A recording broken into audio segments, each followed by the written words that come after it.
गाँव चलो अभियान आणि विश्वकर्मा योजनेची माहिती या ठिकाणी आपल्याला दिली।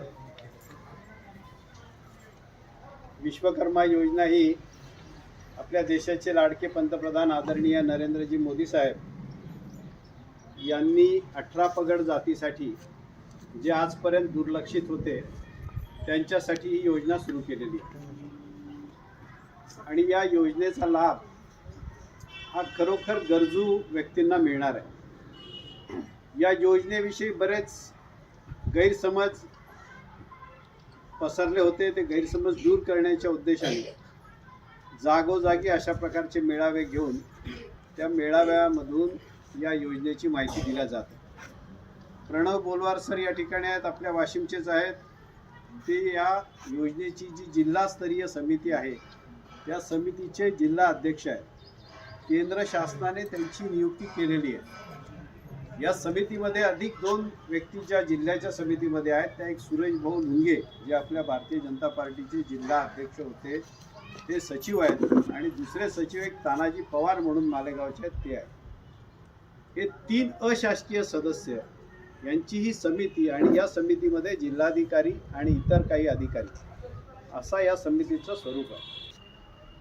ही माहिती नीट आपण समजावून घ्या। आपल्या जिल्ह्यात बऱ्याच ठिकाणी ऑफलाईन अर्ज भरून घेतले गेले, ते चुकीचं आहे।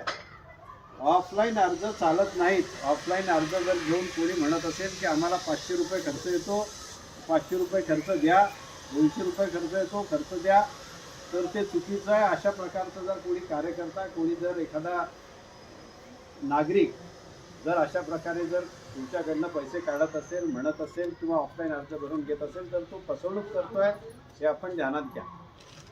त्यामुळे या योजनेचा अर्ज हा फक्त ऑनलाईनच भरायचा आहे। आणि आता बोलवार सरांनी जे तुम्हाला सांगितलं, तुम्ही अर्ज भरल्यानंतर ज्या CSC सेंटरवरून तुम्ही अर्ज भरणार किंवा ज्या सेतूवरून तुम्ही अर्ज भरणार त्या सेतूमधून ज्या तुम्हाला 4 डॉक्युमेंट्स जे मिळतील ते डॉक्युमेंट्स तुम्ही इथे आणून जर उलेमाले ताईंकडे जर दिले तर यांच्या मार्फत ह्या 4 डॉक्युमेंट्स पोहोचल्या म्हणजे त्याची यादी बनवून त्यांचा विचार प्राधान्याने केला जाईल। अर्ज भरत असताना जर तुम्ही त्यात पात्र नसाल तर तुमचा अर्ज भरला जात नाही, तो रिजेक्ट होतो।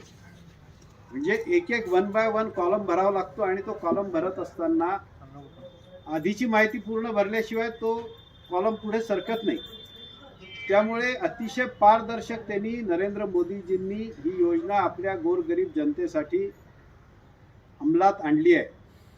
पण दुर्दैवाने आपण त्याचा नीट उपयोग करून घेत नाही आहे, ही आपल्या जिल्ह्याची स्थिती आहे। आपल्या जिल्ह्यात जे लाभार्थी आपण करू शकतो त्याच्या निम्मेही लाभार्थी अजून झाले नाही।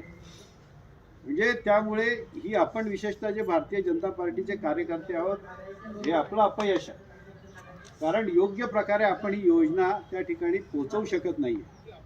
मी आपल्या सगळ्यांना एक दुसरी विनंती करेल की ज्या ठिकाणी तुमच्या ओळखीच्या कोणी छोटे मोठे व्यवसाय जे यांनी आत्ता सांगितलं, या व्यवसायात काम करणारे जर कोणी महिला भगिनी असतील, कोणी बांधव असतील, नागरिक असतील तर त्यांच्याकडे तुम्ही अप्रोच व्हा। तुम्ही त्यांना सांगा, त्यांना CSC सेंटरवर न्या आणि त्यांच्याकडनं ते अर्ज भरून घ्या। तुम्ही ज्यांच्याकडनं अर्ज भरून घेतले त्याची एक यादी तुम्ही फक्त करा आणि ती यादी बोलवार सरांना द्या। यांना किंवा तानाजी पवार किंवा आपले लुंगे सुरेश भाऊ लुंगे किंवा आपण या ठिकाणी वाशिम तालुक्यासाठी म्हणजे वाशिम विधानसभेसाठी 2 पुण्यात नाव सांगा। मोहन चौधरी सर, जिल्हा परिषद सदस्य मोहन चौधरी सर, आणि मंगरुळपीरसाठी शुभम मुंद्रे, हे 2 समन्वयक आहेत। म्हणजे जे शासनाने अधिकृत ज्यांची नेमणूक केलेली आहे। मालेगाव रिसोर्टसाठी कोण आहे? मालेगाव रिसोर्टसाठी एक नंदू उलमाले आहे, नंदू उलामाले आणि दीपक सोनोने रिसोर्टचे आहेत। दीपक सोनोने आणि नंदू उलामाले शिरपूरचे। कारंजासाठी ठाकूरसिंग चव्हाण आणि संकेत नाकले। आत्ता ज्यांचे नावं घेतले हेच फक्त अधिकृत लोक आहेत, आणि यांच्या मार्फत जे अर्ज येतील त्या अर्जांचाच विचार होईल। आतापर्यंत या ठिकाणी जो गैरसमज या विषयात सुरू होता त्यातून अनेक विषय निर्माण झाले, पण आता आपण सबका साथ सबका विकास म्हणतोय, सगळ्यांना घेऊन चालायचं आहे, म्हणून या विषयात मी काही जास्त बोलत नाही। पण माझी आपल्या इथल्या सगळ्या प्रमुख कार्यकर्त्यांना विनंती आहे की जरा ह्या गोष्टी आपण समजून घ्या. ही लाभाची योजना आहे, डायरेक्ट लाभाची योजना आहे. आणि जर या योजनेमध्ये फक्त 5% व्याज दरावर आपल्याला जर कर्ज मिळत असेल आणि हे कर्ज जर आपण नियमित भरलं तर पुन्हा 2 लाख रुपये आपल्याला व्यवसाय वृद्धीसाठी मिळणार आहे. म्हणजे सुरुवातीला तुम्हाला 1 लाख रुपये मिळतील. तुम्ही त्याची रिपेमेंट परतफेड जर योग्य रीतीने केली तर तुम्हाला अजून 2 लाख रुपये मिळतील. म्हणजे छोट्या छोट्या व्यवसायासाठी एकूण 3 लाख रुपयापर्यंतची मदत मोदीजी आपल्याला देत आहेत. सरांनी सांगितलेलं तुम्हाला कितपत कळलं मला माहीत नाही, पण 15,000 रुपये याशिवाय तुम्हाला मिळणार आहे. म्हणजे तुम्ही जर म्हटलं, ह्या ताई जर म्हटलं की मी शिवणकाम करते, माझ्याजवळ शिवणकामचं सर्टिफिकेट आहे, मी कोणत्याही बँकेच्या कोणत्याही योजनेचा लाभ घेतला नाही, तर यांना पुन्हा प्रशिक्षणासाठी अजून 500 रुपये विद्या वेतन प्रतिदिवस आणि असं एकूण 500 रुपये रोजाप्रमाणे 5 दिवस 2,500 रुपये. आता इथे तुमच्या घरातलं जर कोणी जर नाव्याचा व्यवसाय करणारा असेल तर त्याच्या नावावर तुम्ही करू शकता. तुम्ही त्यांना ती माहिती देऊ शकता आणि मग त्याला अवजारं खुर्ची बिर्ची घ्यायला जे पैसे लागतील ते. कोणी जर समजा लोहार काम करत असेल तर त्याला लोहार कामासाठी आवश्यक असणाऱ्या ज्या वस्तू आहेत त्या घ्यायसाठी 15,000 रुपये. अशा प्रकारची ही मदत आहे. ही माहिती सगळीकडे प्रकाशित झालेली आहे, पण रामभाऊ बरेच लोक याचा गैरफायदा घेऊन राहिलेले आहेत असं आमच्या लक्षात आहे. त्याच्या तक्रारी पण पक्षाकडे झाल्या आहेत, पण जोपर्यंत हे आपण बोलणार नाही सांगणार नाही तोपर्यंत लोकांना कळणार नाही. त्यामुळे ही योजना गरिबासाठी आहे, त्याच्या कुटुंबाच्या भल्यासाठी आहे. ही त्यांच्यापर्यंत पोहोचवण्याची जबाबदारी आपली आहे. कार्यकर्त्यांनी लक्ष द्या. तुमच्या प्रभागात या सगळ्या क्रायटेरियामध्ये बसणारे जे लाभार्थी आहेत त्यांची तुम्हाला माहिती आहे, त्यांच्या घराची तुम्हाला माहिती आहे. त्या घरी जाऊन जर तुम्ही त्यांना बरोबर नेऊन CSC सेंटरवर जर फॉर्म भरून दिला तर ते घर तुमचं पक्क होईल. ते घर म्हणेल की या व्यक्तीमुळे मला हा लाभ मिळाला. नुसतं हँडबिल वाटून पॉम्पलेट देऊन उपयोग नाही.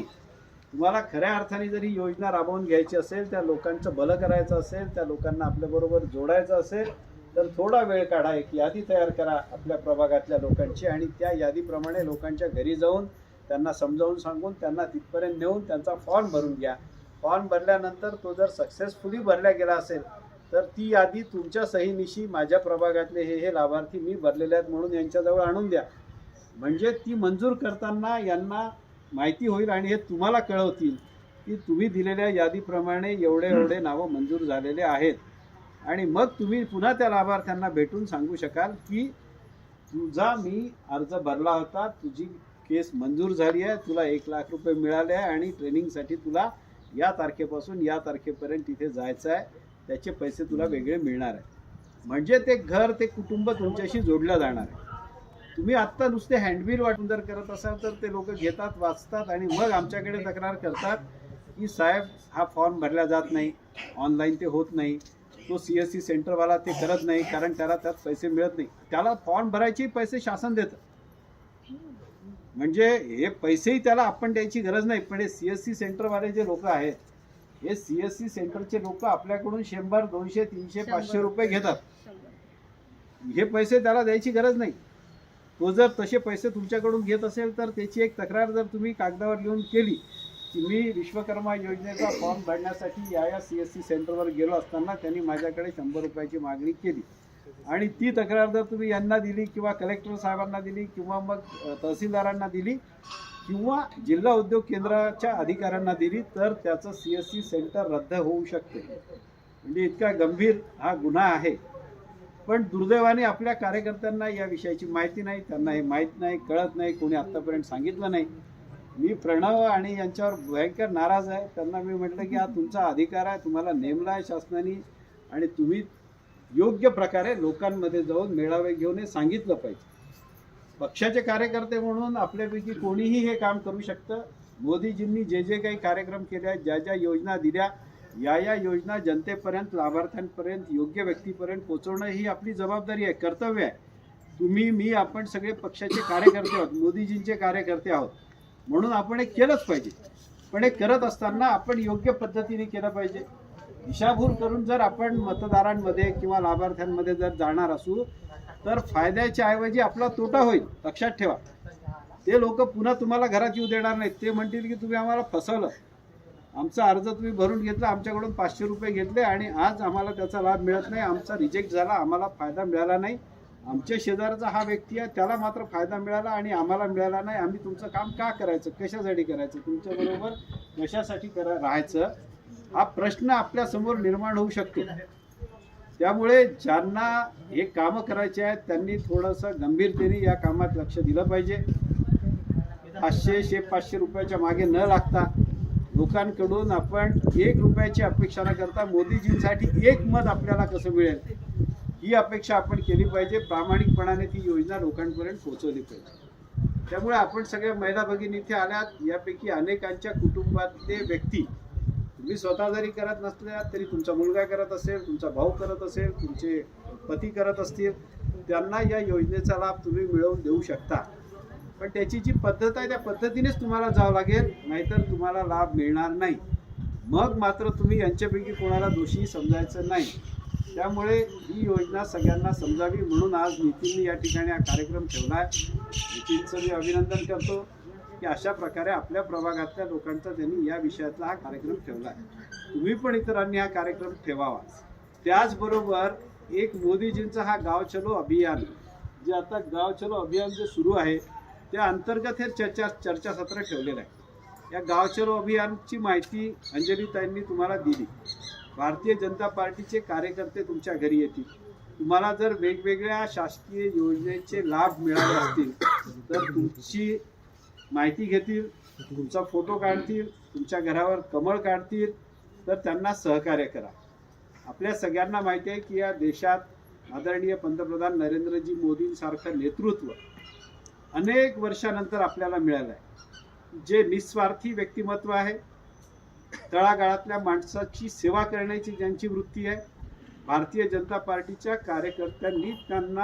कार्यकर्त्यांना त्यांनी जनतेच्या सेवेसाठी समर्पित केलेलं आहे.